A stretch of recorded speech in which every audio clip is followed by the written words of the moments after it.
नमस्कार, मी doctor Sharad Deshmukh, gastroenterologist आणि लिव्हर स्पेशलिस्ट म्हणजेच पोट व लिव्हर तज्ज्ञ, Medilive multi speciality hospital, Dwarka, Nashik. आज आपल्या चर्चेचा विषय आहे इरिटेबल बाउल सिंड्रोम म्हणजेच IBS, ज्याला आपण मराठीमध्ये चिडचिडे आतडे असं बोलू शकतो. IBS हा एक कॉमन प्रॉब्लेम आहे आणि तो भारतातील जवळपास 15 ते 20% रुग्णांना IBS चा त्रास आहे. IBS एक फंक्शनल डिसऑर्डर आहे. थोडक्यात म्हणजे IBS मध्ये आपल्या आतड्यांचे स्ट्रक्चर, रचना ही नॉर्मल असते, फक्त त्या आतड्यांच्या किंवा पचन संस्थेच्या कार्यप्रणालीमध्ये बिघाड झाल्यामुळे आपल्याला IBS ची लक्षणे जाणवतात. IBS हे प्रामुख्याने वय वर्ष 50 पेक्षा कमी आणि स्त्रियांमध्ये कॉमन असते. तसेच जर एखाद्याला फॅमिली हिस्ट्री असेल IBS च्या लक्षणांची, तर अशा व्यक्तीमध्ये IBS ची लक्षणे जाणवतात. तर आपण जाणून घेणार आहोत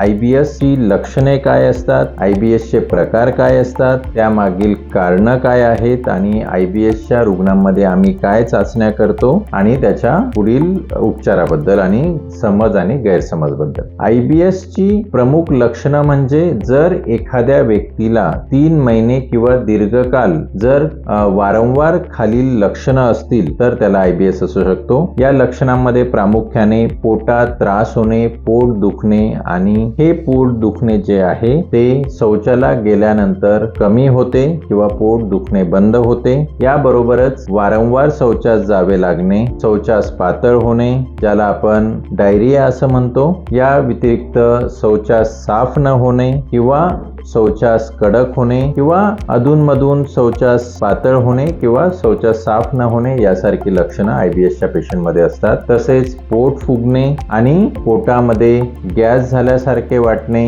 पोट गच्च झाल्यासारखे असं वाटणे, तसेच शौचामध्ये आव पडणे किंवा म्युकस किंवा सफेद पदार्थ शौचामध्ये येणे, ही सर्व लक्षणं IBS ची आहेत. या व्यतिरिक्त जर एखाद्या रुग्णामध्ये ही लक्षणं 50 नंतर जाणवत असतील किंवा शौचामध्ये रक्त जात असेल, त्याला अवेळी झोप मोडून त्याला शौचास जावे लागत असेल किंवा भूक मंदावली असेल, वजन कमी होत असेल, ताप, उलट्या यासारखी लक्षणं असतील तर ही नक्कीच IBS ची नसतात. या व्यतिरिक्त जर एखाद्या रुग्णाच्या फॅमिली हिस्ट्रीमध्ये जर 40च्या अगोदर पचन संस्थेचा कोणता कॅन्सर असेल तर अशा व्यक्तींनी आपल्या गॅस्ट्रोएंटरॉलॉजिस्टचा सल्ला घेणं गरजेचं असतं आणि आपल्याला IBS नसून दुसरा कोणता आजार आहे का हे जाणून घेणं गरजेचं आहे. यानंतर आपण जाणून घेऊया IBS चे प्रकार काय असतात. तर IBS हे प्रामुख्याने 3 प्रकारचं असतं. पहिलं म्हणजे IBS डायरिया, म्हणजेच त्याला आपण अतिसार असं म्हणतो. यामध्ये रुग्णाला वारंवार शौचास जावं लागतं आणि शौचाला पातळ होते. दुसरं असतं IBS कॉन्स्टिपेशन. यामध्ये शौचाला कडक होते किंवा शौचास 1-2 दिवस होत नाही आणि जर एखाद्या व्यक्तीस शौचास वारंवार जावं लागतं पण त्याला पोट साफ झाल्यासारखं वाटत नाही, याला IBS कॉन्स्टिपेशन किंवा बद्धकोष्ठता असे म्हणतात. आणि तिसरा प्रकार म्हणजे मिश्रित IBS मिक्स. यामध्ये अतिसार आणि बद्धकोष्ठता हे आलटून पालटून लक्षणं जाणवतात. यानंतर आपण जाणून घेऊया की IBS म्हणजेच इरिटेबल बाउल सिंड्रोम होण्यामागची कारणं काय असतात. तर यामध्ये प्रमुख कारण म्हणजे आपल्या ब्रेन गट ॲक्सिस मध्ये म्हणजेच मेंदू आणि पचन संस्थेमध्ये जे काही कम्युनिकेशन आहे यामध्ये जर बिघाड झाला तर आपल्या आतड्यांच्या कार्यप्रणालीवर परिणाम होतो आणि त्यामुळे IBS ची लक्षणं जाणवतात. हे होण्यामागचं प्रमुख कारण म्हणजे रोजच्या जीवनातील ताणतणाव, घरातील लहानपणी जर एखाद्या व्यक्तीच्या मनावर काही आघात झाला असेल, अवेळी जेवण, झोप व्यवस्थित न घेणे यामुळे आतड्यांच्या कार्यप्रणालीत बिघाड होतो. आता आपण जाणून घ्या नेमकं आतड्यांच्या कार्यप्रणालीत बिघाड होतो म्हणजे नेमकं काय. तर यामध्ये कधी आतडे मूवमेंट करतात, त्यामुळे अन्न लवकर शौचातनं बाहेर पडतं, त्याला जुलाब होतात किंवा आतड्यांची हालचाल मंदावते, त्यामुळे त्याला कॉन्स्टिपेशन होऊ शकतं. आणि यानंतर जर आपल्याला आतड्यांचे वारंवार जर आपल्याला इन्फेक्शन होत असेल तर आपल्याला पोस्ट इन्फेक्शियस IBS यासारखी लक्षणं जाणवतात. काही थेअरीज आहेत ज्यामध्ये जर गव्हामध्ये एक आपल्याला ग्लुटेन नावाचं पदार्थ असतो, त्याची हायपर सेन्सिटिव्हिटी काही रुग्णांमध्ये असते, त्यामुळे सुद्धा IBS सारखे लक्षणं जाणवू शकतात. तसेच काही व्यक्तींना कार्बोहायड्रेट पचवण्यास त्रास होतो, त्यामुळे त्यांना पोटात गॅस होतो. दुसरं महत्वाचं कारण म्हणजे की ज्याच्यामुळे IBS ची लक्षणं होतात ती म्हणजे जेवणामध्ये तिखट, तेलकट, मैदायुक्त पदार्थ, फास्ट फूड हे घेतल्यामुळे सुद्धा आणि अवेळी जेवण केल्यामुळे, झोप चांगली न घेतल्यामुळे सुद्धा IBS ची लक्षणं आपल्याला जाणवू शकतात. तुम्ही सर्वांनी ऐकलं असेल की आपल्या आतड्यांमध्ये काही चांगले बॅक्टेरिया असतात आणि काही वाईट बॅक्टेरिया असतात. तो बॅलन्स व्यवस्थित असल्यामुळे आपलं शरीर निरोगी असतं. पण जर हा गट मायक्रोबायोटा म्हणजे चांगल्या बॅक्टेरिया आणि वाईट बॅक्टेरिया मधला बॅलन्स बिघडला, त्यामुळे सुद्धा इरिटेबल बाउल सिंड्रोम होऊ शकतो. यानंतर आपण जाणून घेऊया की जेव्हा आमच्याकडे इरिटेबल बाउल सिंड्रोमचा एखादा रुग्ण येतो, त्यावेळेस त्यामध्ये आम्ही काय तपासण्या करतो आणि त्याचं निदान कसं करतो. तर IBSचं निदान हे प्रामुख्याने जेव्हा एखादा रुग्ण आमच्याकडे येतो त्यावेळेस आम्ही त्याला त्याची लक्षणांबद्दलची हिस्ट्री विचारतो, एक्झामिनेशन करतो आणि त्या बेसिसवर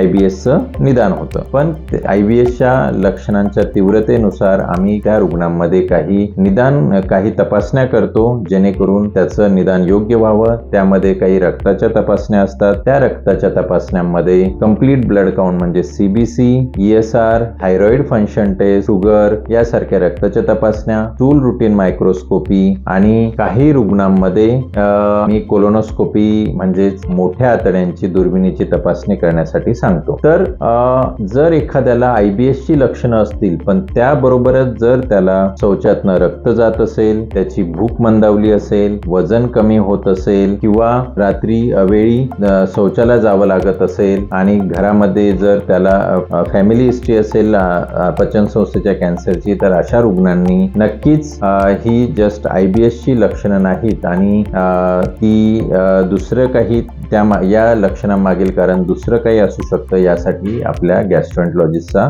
सल्ला घेणं गरजेचं आहे. मी आपणा सर्वांना सांगू इच्छितो की IBS हा आजार मी जसं सांगितलं की हा दीर्घकालीन चालणारा आजार आहे. याचे काही दीर्घकालीन आपल्या शरीरावर दुष्परिणाम नाही किंवा यामुळे आपल्याला काही मोठा आजार होत नाही, जीवघेणा आजार होत नाही. हा आजार जीवघेणा नाही, पण एक आहे की या आजाराची लक्षणं असणाऱ्या व्यक्तीचं क्वालिटी ऑफ लाईफ हे डिस्टर्ब होतं आणि त्यामुळे त्याला थोडा त्रास होतो. आता आपण जाणून घेऊ की IBS बद्दल काही समज आणि गैरसमज आहेत. यामध्ये काहींना वाटतं की IBS हा बरा होणारा नाही. तर मी तुम्हाला सांगू इच्छितो की IBS हा व्यवस्थित आपल्या आहारात बदल केल्याने, लाईफस्टाईल चेंज केल्याने, रेग्युलर व्यायाम केल्याने याच्या लक्षणांमध्ये आपण नियंत्रण आणू शकतो आणि चांगलं आयुष्य जगू शकतो. तसंच दुसरा एक गैरसमज आहे की IBS हा एक मानसिक आजार आहे. नक्कीच हा मानसिक आजार नाही, फक्त आपल्याला येणाऱ्या स्ट्रेस किंवा ताण तणावामुळे याची लक्षणं वाढतात. ताण हा एक घटक आहे ज्यामुळे IBS ची लक्षणं